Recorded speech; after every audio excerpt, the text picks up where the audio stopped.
Dropout old guy. Get all of this translated in an hour. While laughing mockingly, he handed over the documents for me to look at. Written in French, they seemed to be some kind of contract. It might be tough for a dropout, but get it done within an hour.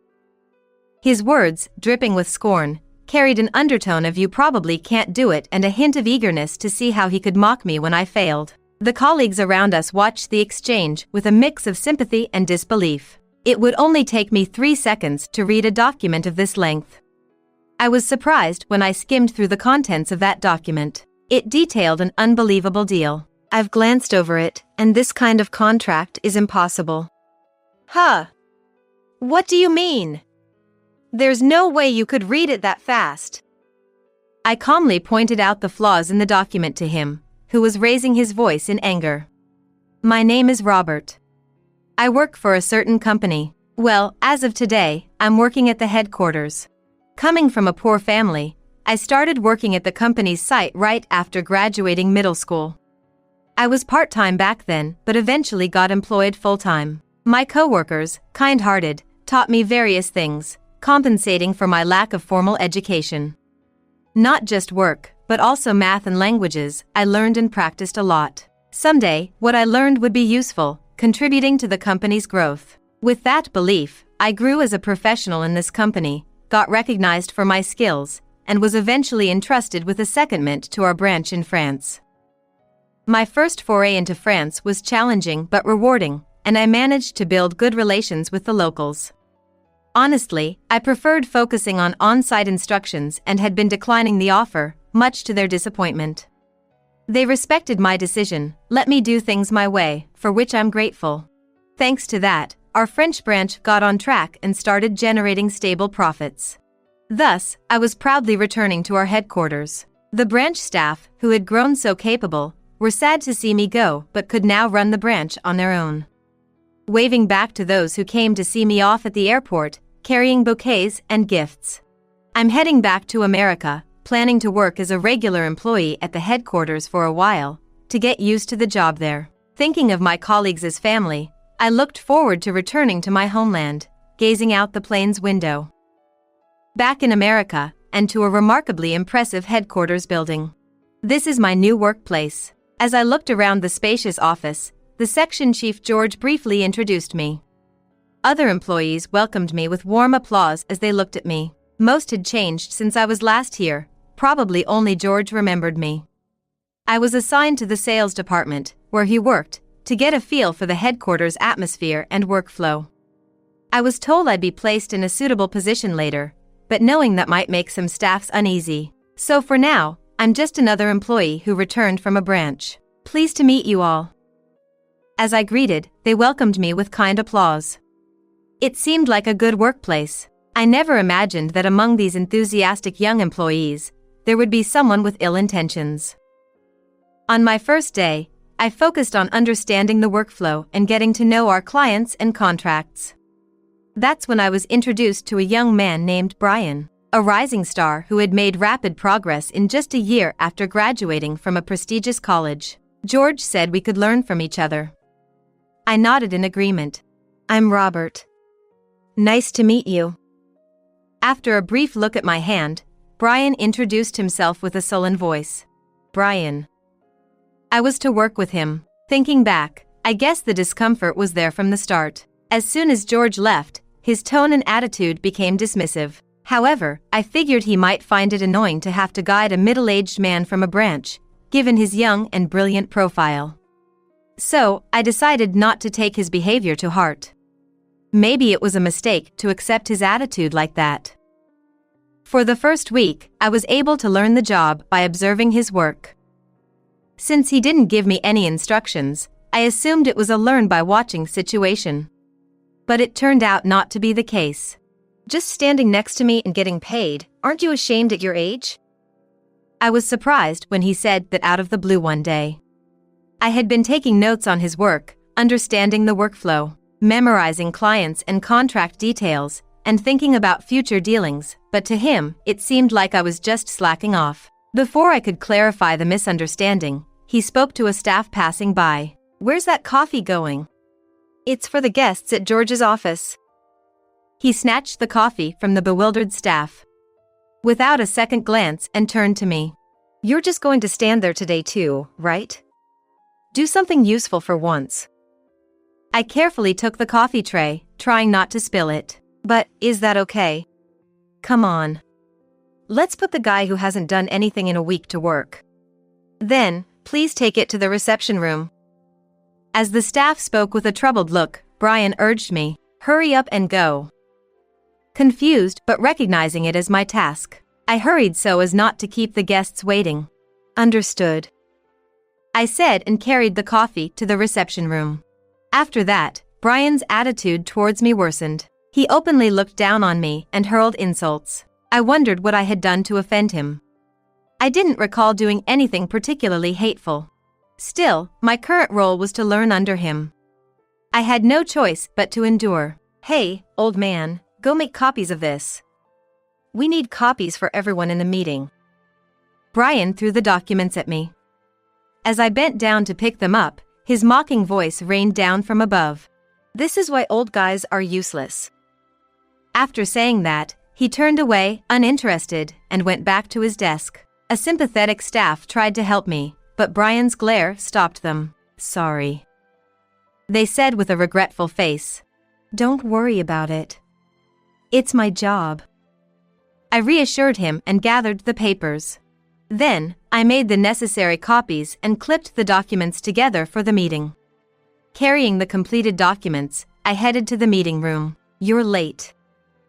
I was greeted with anger the moment I entered, even though there was still time before the meeting. Puzzled, I distributed the documents to the staffs. "The meeting time was moved up," the staff whispered to me. Apparently, I hadn't been informed about the change. Feeling a sting of malice, I sat down only for Brian's sharp voice to fill the room. "What are you sitting for? You're not involved in this meeting, old man. I would like to listen and understand, especially if it's about the new product." I spoke up against the blatant unfairness, and he grimaced openly. "I'm saying you're useless, so get out," he snapped in an irritated voice, drawing everyone's gaze onto me. Piercing looks of annoyance and pity were directed at me, and despite the pain in my heart, I decided it would be best to leave the room to avoid causing further inconvenience. "Understood. Excuse me," I said quietly and left the meeting room. Outside the door, I clenched my lips in sadness and frustration. I had returned to headquarters to work, yet I was being allowed to do nothing. Still, I wasn't in a position to defy Brian. George had instructed me to learn from him. Therefore, I didn't want to let George down. If I couldn't participate in the meeting, my only option was to read the materials and understand the details on my own. During the hours-long meeting, I did what I could. The new product being discussed was set to be pitched to a major French company with Brian at the center of the project. He seemed to have forgotten about my existence, running around to various places. Meanwhile, I was left behind in the office, organizing and processing expense documents as he had instructed. Some of the documents had issues for expense processing, and I carefully sorted them out, planning to inquire about the details later. However, Brian's unilateral decisions seemed excessive for such a large project.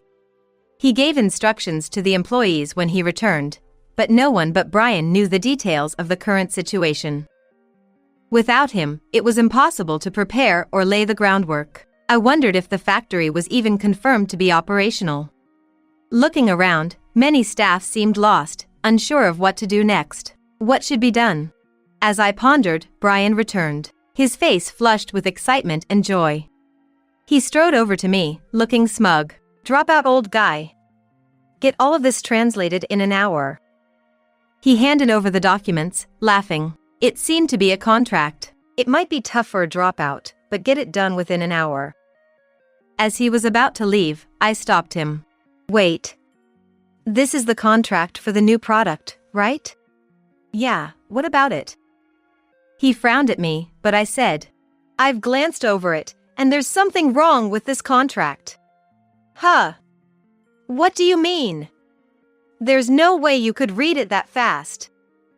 As he raised his voice, I calmly pointed out the flaws in the document. "First, the amount is wrong. The contract was simple enough to read in just 3 seconds. I briefly read through the contract. Not only Brian but other staffs also looked over in surprise. It seems fine on the surface, but this is in euros. What are you talking about? That can't be. Brian snatched the contract from me and re-examined it. He trembled in shock at the amount listed. While it would be a fair amount in dollars, in euros, it's a different story. The fact that it was written in small, distorted handwriting, as if to escape our notice, indicated malice on the part of the other company, but it was something that could be caught with careful examination. The very fact that we were being targeted in such a way meant we were underestimated. Fortunately, the contract hadn't been finalized yet. There's still a chance to rectify it. Could someone please urgently call George? Don't do whatever you want, old man, Brian yelled, but I only glanced at him for a moment before focusing on what needed to be done. Brian, the contract says that samples of the product are to be provided before the deal, right? Yeah, that's right. It's a big deal, it's only natural. Have you communicated that to the factory? He paused at my question, likely indicating that the factory was unaware of that arrangement. So what? We should have enough for that. We can't know how much surplus there is without checking with the site. I immediately called the factory. To my relief, the factory manager, who happened to be nearby, answered the phone. I confirmed the current situation and whether we had enough products to offer as samples. It turned out we were short of the amount requested by the client.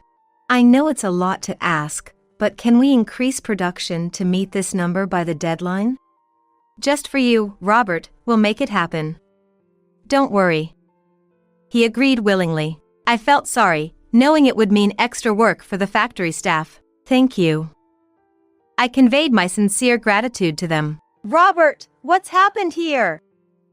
George arrived, and Brian turned to him, seeking sympathy. This guy. He's messing up my contract. Everyone present knew Brian was the one who originally brought the contract. He seemed unaware of the absurdity of his words. Visibly desperate to shift his failure onto me, I felt a deep sadness at his attempt. George, there were errors in the contract. Here's the translation. His expression changed as he read through the document I handed him. This kind of deal could be disastrous. The deal hasn't been finalized yet. I will contact the client. What are you saying? It's my deal. I'll call them. Brian, be quiet for a moment. George raised his voice at Brian, who tried to interject. Robert, can you handle it? Of course. I nodded firmly, reassured by George's trust. I immediately contacted the client. Everyone in the office stared at me in surprise as I began conversing smoothly in French. But I couldn't afford to be distracted. It was a race against time. I've secured an appointment. I'll head to the client's place right away. I'll accompany you. We quickly prepared to visit the client. I should go too. Brian tried to insist, but George looked at him coldly. Do you understand the gravity of what you've done? I was just... Brian was at a loss for words, and I said nothing to him. There was no time for that. Leaving a disheartened him behind, we left the company. As a result, we managed to negotiate effectively with the client, and both parties were satisfied with the deal. Initially, they blatantly looked down on us, but when I started speaking their language, they quickly changed their attitude and engaged in an equal dialogue. At the beginning, they didn't intend to do anything wrong. They realized the mistake in the contract and were glad that a competent person had come to address it. Apparently, Brian's French was hard to understand, and his approach was self-centered. Moreover, his pronunciation and manner of speaking lacked sincerity. Frustrated by those issues, they decided to play a little trick. Never expecting that such a contract would be taken seriously and brought back. They also said they would have ceased dealings with a company that easily agreed to such terms. Our newcomer has been rude, but you were mean too. The client executives laughed awkwardly at my comment, apologizing for their test. From now on, we should be able to conduct mutually beneficial transactions. After handshakes and conversation, we returned to headquarters. Back at the still unsettled office, worried staffs gathered around. I informed them that the contract had been revised to the correct amount and the sample provision would proceed as promised. After renewing the contract with George, we assured everyone that future transactions would be favorable.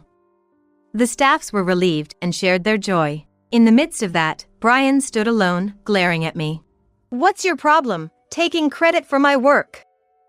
The looks around Brian were cold as he shouted, "Brian, do you realize how much trouble you've caused?"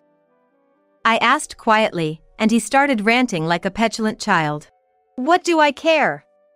If everyone had done as I said, it would have worked out. I did nothing wrong. I'm not to blame, not at all." The temperature in the room seemed to drop with every outburst. Finally, I reached my limit. "Enough!" My voice echoed in the office. "An adult should be able to accept their mistakes. Have some shame." Brian stood silently, stunned by my firm yet calm words. The colleagues stared in surprise, and George smiled wryly. "It could have been avoided if you hadn't acted on your own. There's no one else capable here but me." No one listened to Brian's lone protests. "Why is it that the old man is right, and I'm wrong?" "My name is Robert, not old man. I addressed him with a firm stance. "You never bothered to call me by my name." "That's because you, an old man, aren't worth it." Brian's refusal to acknowledge his mistake saddened me. Brian, Robert was the key figure who supported the French branch for 10 years. But he's just a dropout. Yes, I'm a dropout. But I have been working at this company ever since. Everyone, including Brian, was speechless at my and George's words. "You are different in skill and career from Robert. I was foolish to expect you to learn from him." George shook his head in disappointment, and Brian slumped, defeated. After that, Brian was no longer seen in the office. He wasn't fired, the company intended to, but I stopped them. Despite his poor attitude and self-centeredness, he's still young. He can start over. Now, he works at the factory, as an on-site worker. First, I wanted him to understand the field, know the products and the people who make them, and then contemplate what he should do. Some said it was a lenient measure, but I didn't think so. For someone as prideful as him, working as a factory worker would be humiliating. I believed that in itself would be punishment. He would probably struggle with tasks that those he looked down upon could easily handle. I hoped he would learn from that. It's because of the support from these people that we can work. Being nurtured by this company, I didn't want to abandon him, having worked in the same place. I hoped he would recover from this failure and someday be able to work together again. That's what I thought. Months have passed since then, and the work is going smoothly. As for me, I've become a section chief of the sales department. The former section chief, George, is now the managing director. The relationship with the colleagues is good, and we still maintain a good relationship with the client involved in the contract issue. Reflecting on it, my life has been saved by this company. Now, I have returned to the headquarters to support the company. We're developing new products in collaboration with the French branch. The results of my earnest work are now bearing fruit. There's nothing more gratifying than it. I plan to continue growing with this company. I water the small cactus on my desk and head to a meeting. When I return, the cactus has bloomed a tiny flower.